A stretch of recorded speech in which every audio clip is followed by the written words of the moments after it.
Assalamualaikum warahmatullahi wabarakatuh, Bu Anis. Waalaikumsalam, Bu.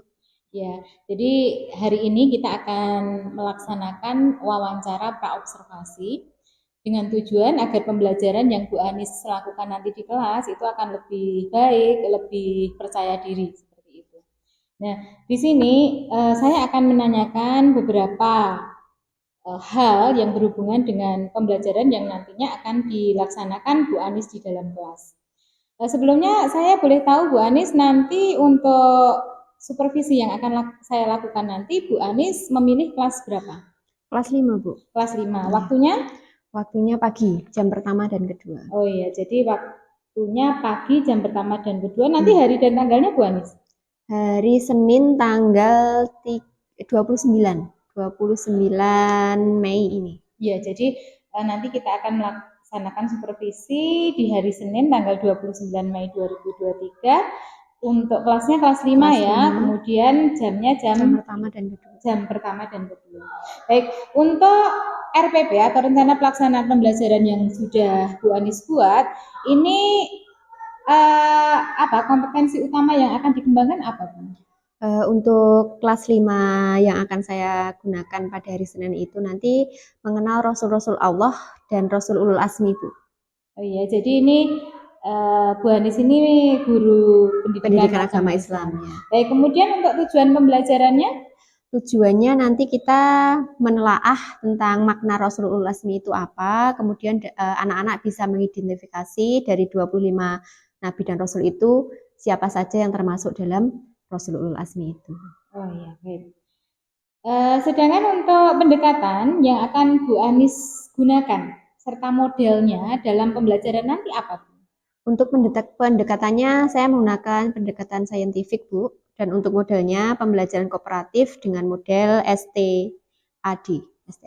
Oh iya, jadi itu pendekatannya saintifik, kemudian pendekatannya STAD. Modelnya STAD. Ya. Bisa dijelaskan bagaimana langkah-langkah kegiatan yang akan dilakukan nanti, Bu, selama pembelajaran yang akan dilakukan pada waktu supervisi nanti?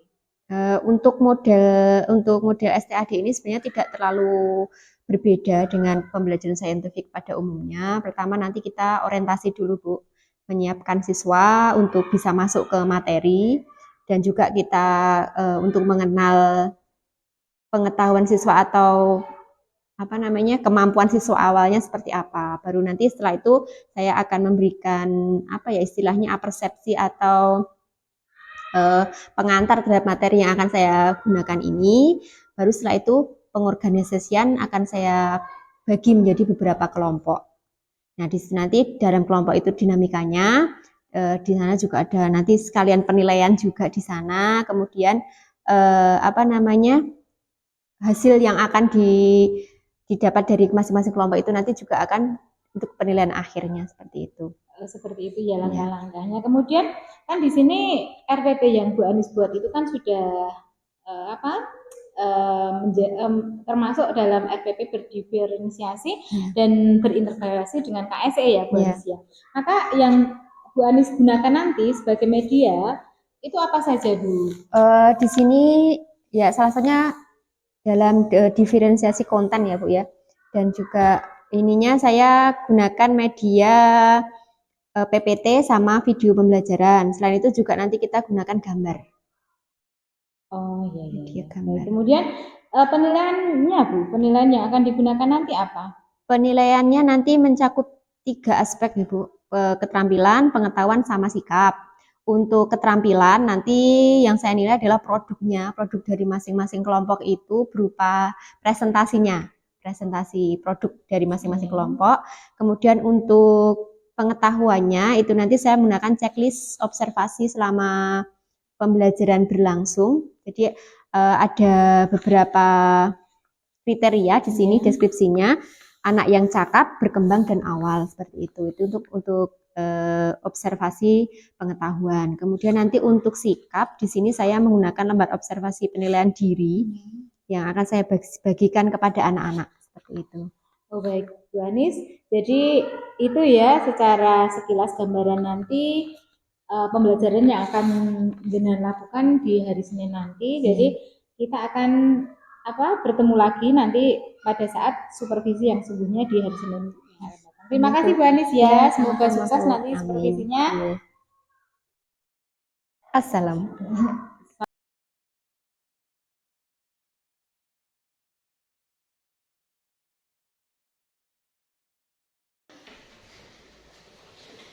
Bismillahirrahmanirrahim. Assalamualaikum warahmatullahi wabarakatuh. Waalaikumsalam warahmatullahi wabarakatuh. Ya, bagaimana kabarnya hari ini? Baik.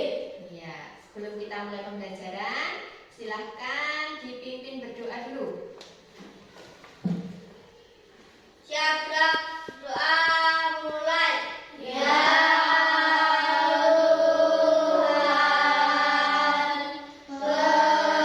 berilah hamba tuntunan dan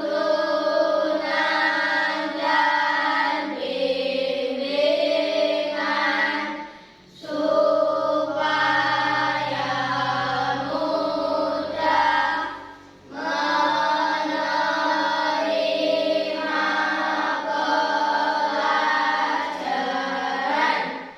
Amin. Pada hormat selamat pagi Bu Guru. Selamat pagi. Ada yang tidak masuk hari ini? Belum. Ya, berarti lengkap ya, masuk semua. Alhamdulillah. Nah, anak-anak, sebelum kita mengawali pembelajaran, kita awali dulu dengan doa belajar. Ya, doa belajar dihafal ya. Raditu billahi. Dimulai dari ta'awudz dulu. A'udzu billahi minasyaitonir rajim. Bismillahirrahmanirrahim.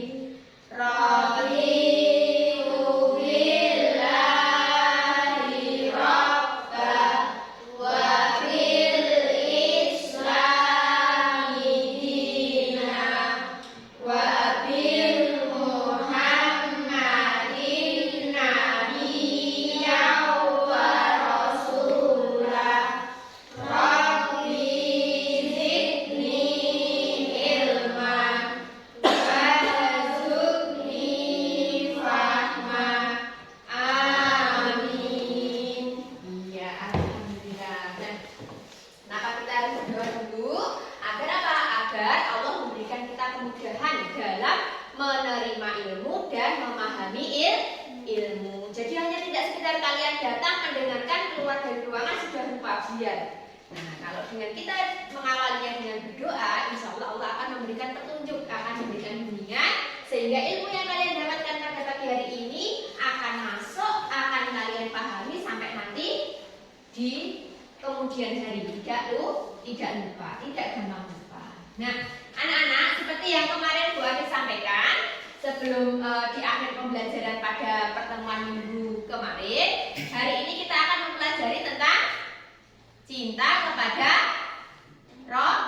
Rasul. Sudah dipelajari di rumah, dibaca-baca?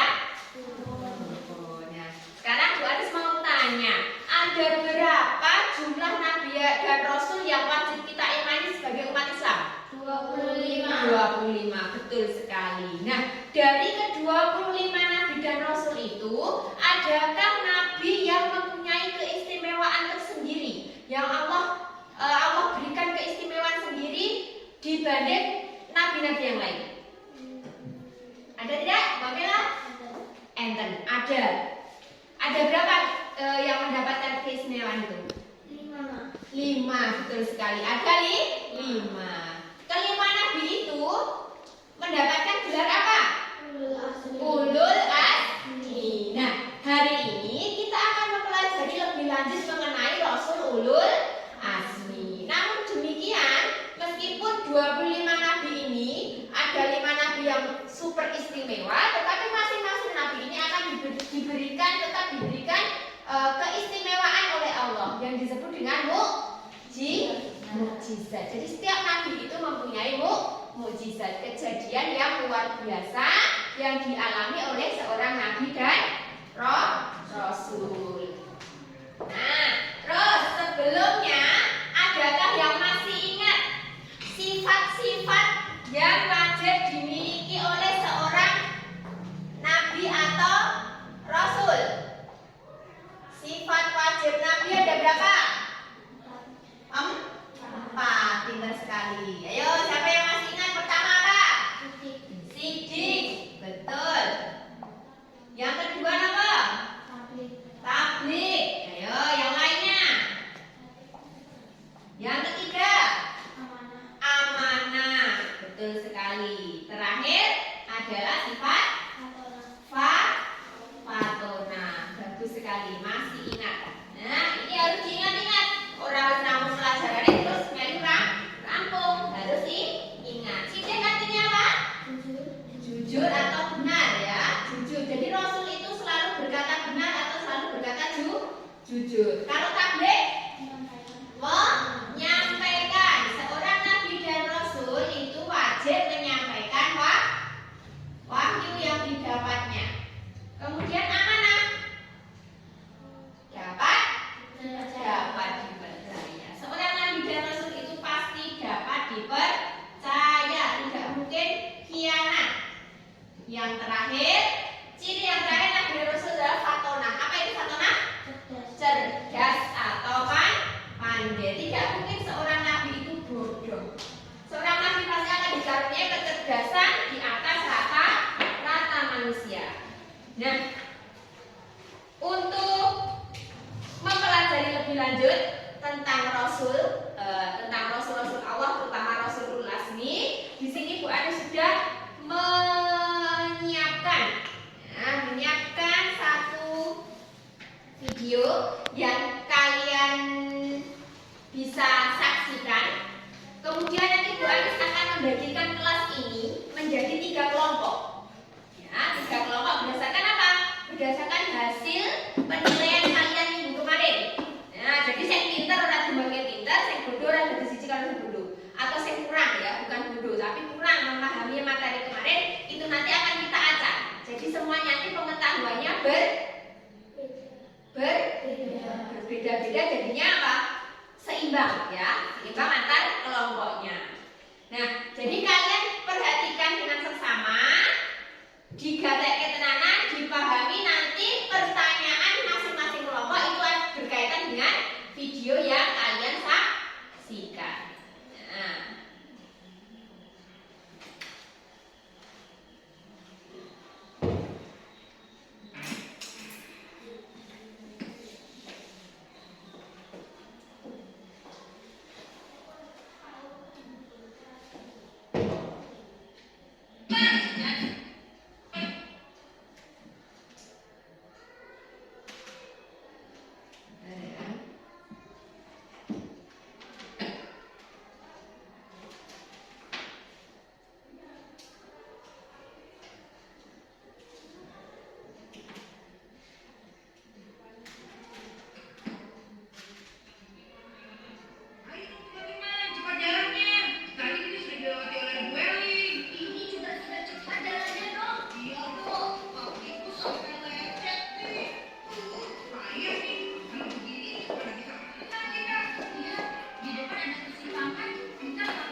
bagaimana? Kalian tidak melihat tanda petunjuk arahnya? Kami melihatnya, Pak. Tapi sepertinya tanda itu sudah ada yang melakukannya sampai akhirnya kami tersesat di sini. Betul, Pak. Kami sudah berputar mencari jalan sampai keletihan dan justru terasa. Lalu kalian berenang, begitu?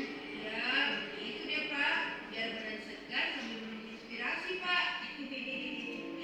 Iya kan Dok? Iya Dok, betul Dok. Baik, dengarkan baik-baik ya.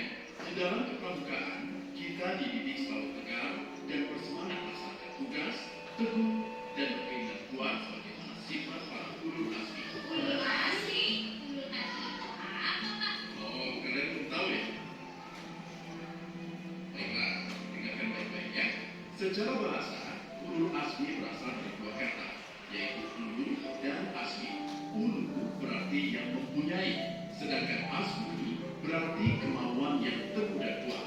Jadi, ulul azmi adalah sifat bagi orang yang mempunyai kemauan yang teguh dan kuat, dan ini adalah gelar yang diberikan oleh Allah untuk 5 orang nabi dan rasul. Oh, siapa saja para nabi dan rasul itu Pak? Pertanyaan yang bagus itu.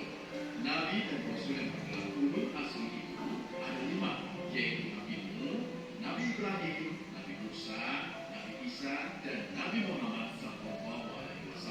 Jelas? Memang kenapa mereka diberi gelar ulul azmi, Pak? Begini.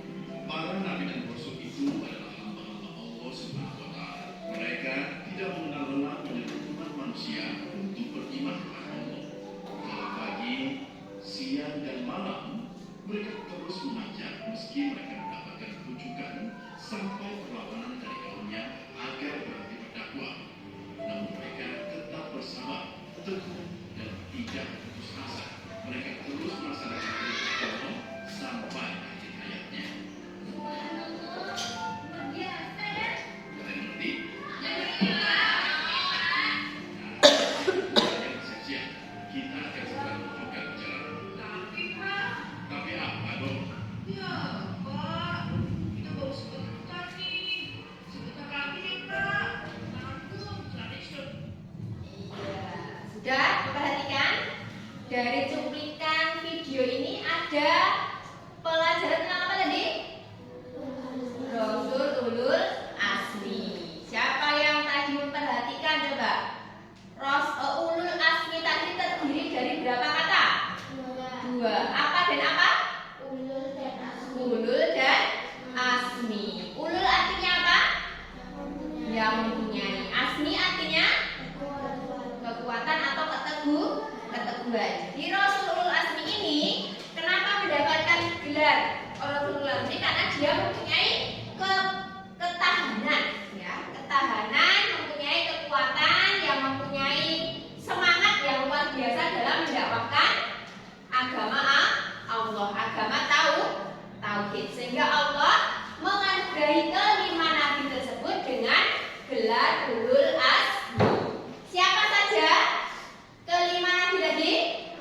Nabi Nuh, Ibrahim, Musa, Nabi Isa, dan yang terakhir ada Nabi Muhammad Shallallahu Alaihi Wasallam. Ya, sedikit kisah, sedikit cerita dari video ini. Coba sekarang Bu Anis akan membagi kelas menjadi 3 kelompok, ya, sesuai dengan hasil pelajaran kalian pada pertemuan sebelumnya. Pemahaman ya. Coba Denny bertukar dengan Gandhi. Pindah dulu sementara. Membawa buku, ya, bukunya dibawa. Yo, Gandhi ke sana. Kemudian, ya ini udah sesuai. Nah, di sini kalian dalam satu baris menjadi satu kelompok. Ya, silakan boleh diputar kursinya menghadap teman yang sama, jadi nanti bisa berdiskusi. Kemudian nanti silakan dikerjakan sesuai dengan instruksi guru.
bagaimana perjalanan dakwahnya. Kemudian mukjizatnya apa? Seperti itu ya. Jadi kalian mengidentifikasi masing-masing nabi dari kelima Rasulul Azmi ini secara bersama-sama. Boleh buka buku, boleh mencari sumber informasi di mana saja, ya. Nah, nanti dikerjakan kelompok, terus persiapkan satu orang untuk melakukan presentasi atau menyampaikan hasil diskusi dari kelompoknya masing-masing, ya. Paham? Paham? Nah, kelompok 1 mengidentifikasi Nabi Muhammad SAW. Ya, catat. Kelompok 1 Nabi Muhammad, kelompok 2 Nabi Nuh dan Nabi Ibrahim. Nabi Nuh dan Nabi Ibrahim. Kelompok 3 mengidentifikasi Nabi Musa dan Nabi Isa. Ada pertanyaan? Nah, ini buatkan ini. Kelompok 1 Nabi Muhammad. Kelompok 2 Nabi Nuh dan Nabi Ibrahim. Kelompok 3 Nabi Musa dan Nabi Isa. Apa saja yang dapat kalian temukan dari masing-masing nabi itu? Bisa asal usulnya, keturunannya, diutus pada bangsa apa? Silahkan sebanyak mungkin informasi yang bisa kalian kumpulkan. Silahkan, bisa dimulai dari sekarang. Waktunya 7 menit. Dimulai dari sekarang. Kemudian nanti waktu presentasi masing-masing kelompok 2 menit.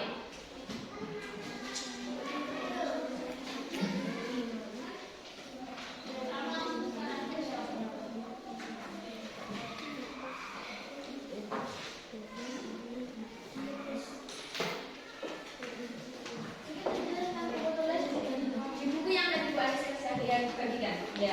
Tulis kelompok berapa, kemudian nabinya, nabi siapa, terus apa saja yang berhasil kalian identifikasi perjalanan dakwahnya mungkin, kemudian keturunannya atau silsilah keluarganya, bisa mereka diutus dari ke bangsa apa, kemudian dihancurkan oleh apa dan sebagainya, mukjizatnya bagaimana.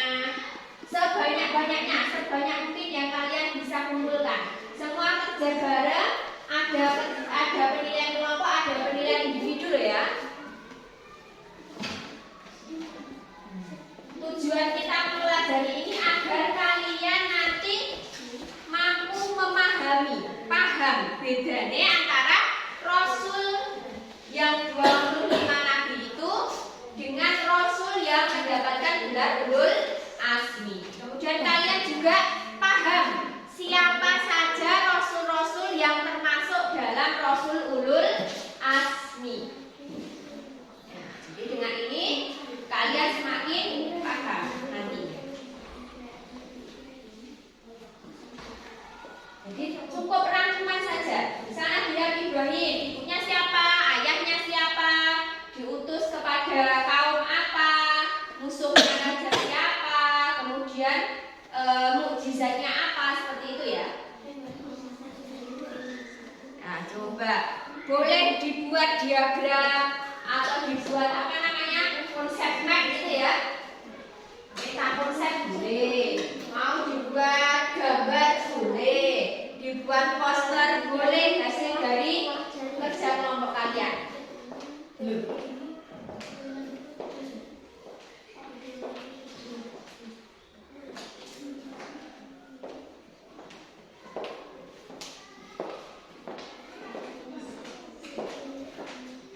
Jangan lupa dituliskan nama kelompoknya juga ya.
Ada kesulitan? Kerjakan sesuai dengan imajinasi kalian. Boleh digambar. Bisa lebih dulu. Mujizatnya kapan? Boleh digambar. Nanti kalian tinggal menceritakan. Apa yang kalian presentasikan, apa yang kalian deskripsikan tentang nabi-nabi itu tadi. Sesuai dengan pembagian kelompoknya masing-masing.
Iya.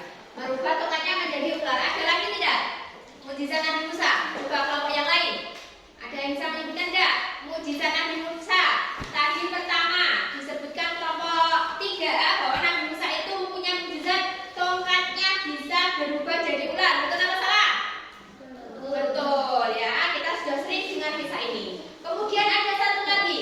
Ya, siapa yang bisa menyebutkan bahwa Nabi Musa punya satu mukjizat lagi, yaitu dapat mengeluarkan cahaya dari apa namanya tangannya ya. Jadi ketika tangannya diselipkan ke saku bajunya itu bisa bercahaya. Ada lagi siapa yang bisa menyebutkan? Iya, dapat membelah lautan. Jadi ketika pasukan Nabi Musa dikejar oleh pasukannya Raja Fir'aun, setelah semua Bani Israel yang diselamatkan Nabi Musa itu kembali ke daratan, kemudian Nabi Musa dapat menutup kembali lautan itu sehingga menenggelamkan semua pasukan Raja Fir'aun beserta rajanya. Itu ya. Terima kasih. Tepuk tangan untuk kelompok 3. Nah, ayo siapa lagi? Lebih cepat lebih baik. Kelompok berapa? 2. Kelompok 2. Ya, silakan. Ayo. Itu 3 lembaga yang sudah didiskusikan, Pak? Oke, silakan berdiri, Mbak Jenny.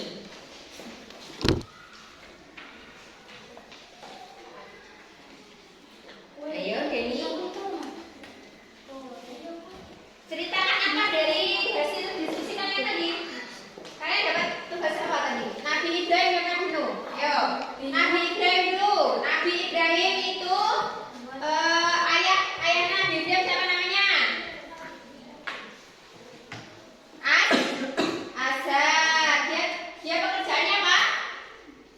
Membuat berhala untuk Raja Namrud. Tetapi apa? Anaknya Nabi Ibrahim justru menolak atau menghancurkan, betul, menghancurkan berhalanya Raja Namrud. Nah, itu saya gambarin. Ini aja diceritakan boleh. Jadi Ibrahim itu raja apa? Ada patung membawa kapak. Artinya apa? Ibrahim menghancurkan patungnya Raja Namrud sehingga membuat Raja Namrud marah. Akhirnya apa? Ibrahim dibakar hidup. Tetapi apa? Berhasil lolos. Api itu tidak membakar Nabi Ibrahim sama sekali. Jadi itu mukjizatnya Nabi Ibrahim. Kemudian Nabi Nuh apa itu? Coba, Alvin. Iya, membuat kapal untuk menyelamatkan umatnya yang beriman kepada Allah dari gelombang air bah atau dari kalau sekarang mungkin tsunami ya. Seperti itu. Ya, bagus. Tepuk tangan untuk kelompok 2. Ayo, sekarang kelompok 1, silakan presentasikan hasilnya. Tentang Nabi siapa tadi? Nabi Muhammad. Silakan. Nabi Muhammad lahir di Mekah. Diangkat menjadi rasul pada usia 40 tahun. Iya. Nabi Muhammad adalah keluar air dari salah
kepada Nabi Muhammad berupa apa?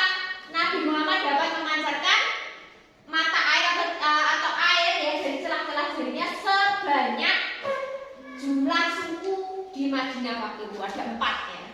Jadi sela-sela jarinya ini keluar air yang dibagi kepada masing-masing suku di Madinah waktu itu. Nah, bagus sekali ya. Dari masing-masing presentasi bisa dikumpulkan. Ini bagi nama ya.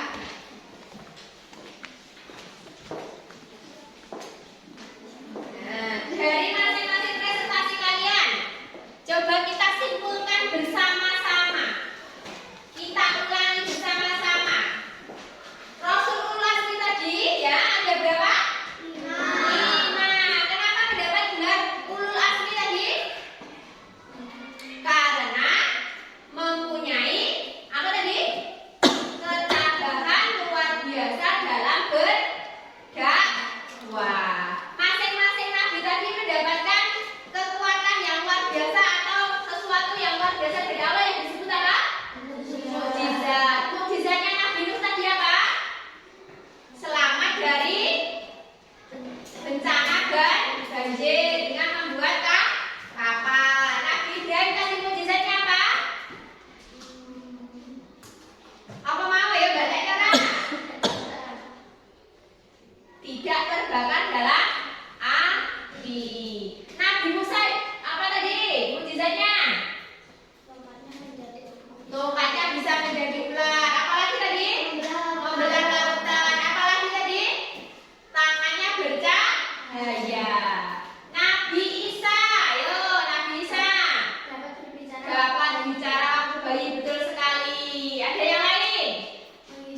Menghidupkan orang mati. Jadi Nabi Isa itu bisa menghidupkan orang yang meninggal. Kemudian apa lagi? Membuat burung dari tanah. Satu lagi apa?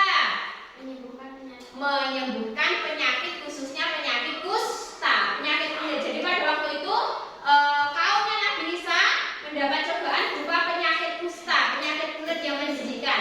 Nabi Isa diberi mukjizat oleh Allah bisa menyembuhkan penyakit tersebut. Yang terakhir Nabi Muhammad yang sudah kita sebutkan tadi.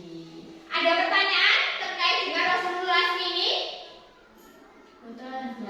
Kalau tidak ada, sebagai bahan evaluasi kalian, silahkan kalian nanti mengerjakan di buku tugas al-hikmah kalian untuk uji kompetensi pada materi cinta Rasul ya.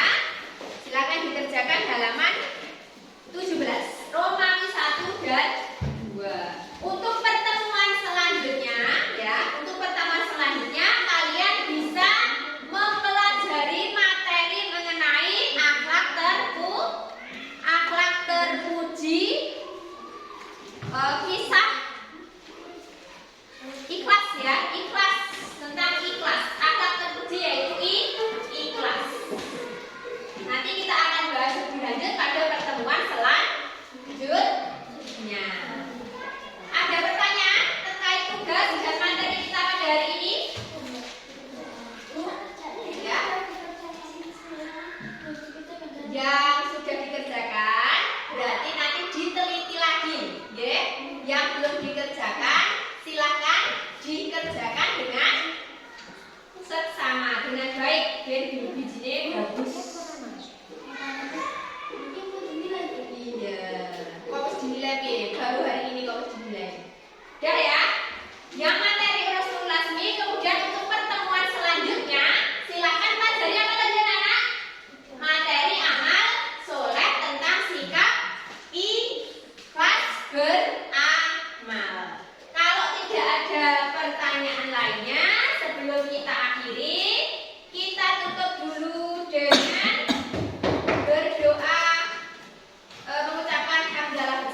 Apin Wahyani selaku CPP Angkatan 27 Bu Anis selaku rekan sejawat dari Bu Apin yang saya hormati pula. Kegiatan pendampingan individu kelima ini salah satu diantaranya adalah pelaksanaan proyek pasca observasi.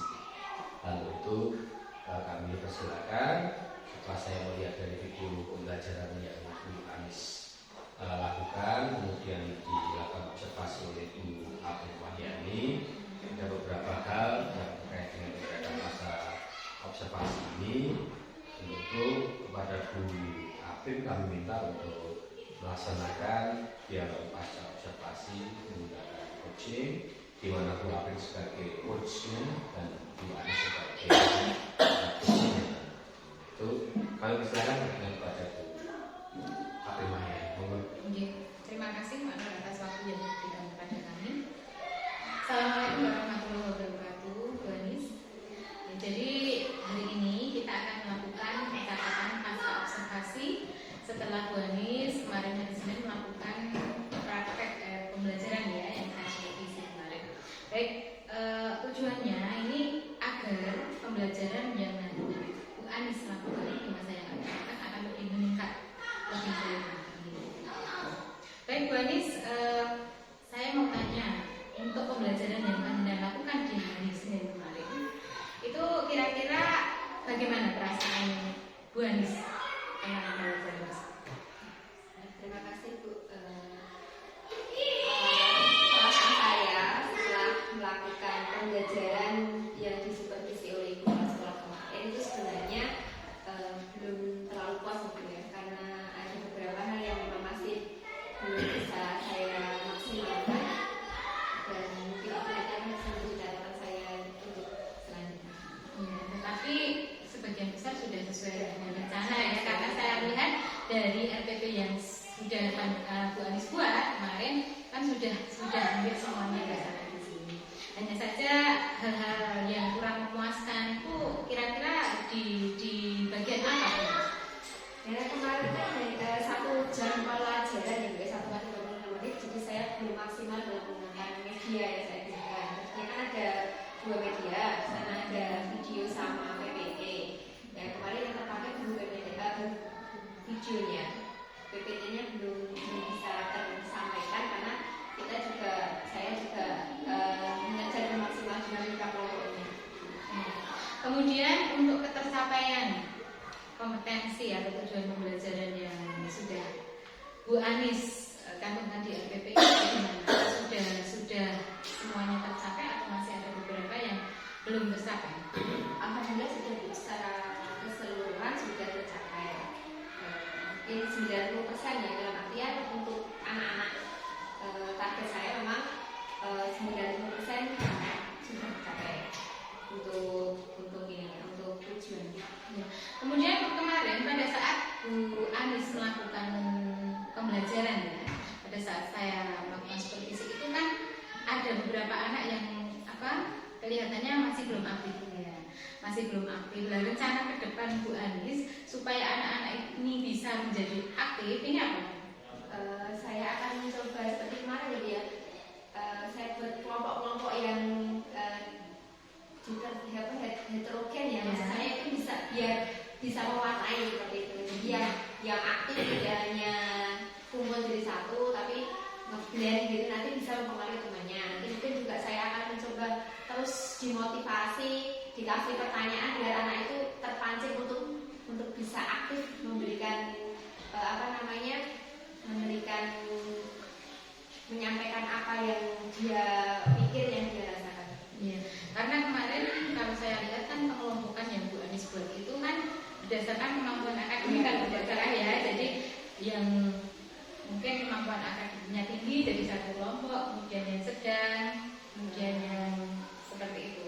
Sebenarnya kalau kemarin itu sudah saya buat ngeblend gitu, yang dari hasil pembelajaran saya sebelumnya itu saya buat yang pandai, maksudnya yang mengikutinya lebih cepat, itu sebenarnya sudah saya sebar, cuma ternyata belum bisa terlalu mempengaruhi teman yang lain gitu. Jadi nanti bisa dibuat strategi yang lain supaya anak itu menjadi lebih aktif ya, karena pada saat kok mereka itu pasif sekali.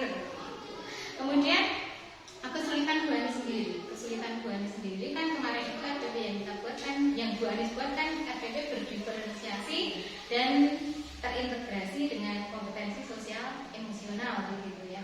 Untuk diferensiasi konten produk maupun nilai sudah hampir terlihat ya. Tetapi untuk masa yang akan datang akan lebih baik lagi untuk ditekankan. Kemarin itu pembelajaran yang Bu Anis lakukan itu kan pada saat pertama itu semuanya melihat video ya. Nah, mungkin ini nanti ada beberapa media lagi yang memfasilitasi untuk anak-anak yang mungkin punya auditoria atau kinesis saja.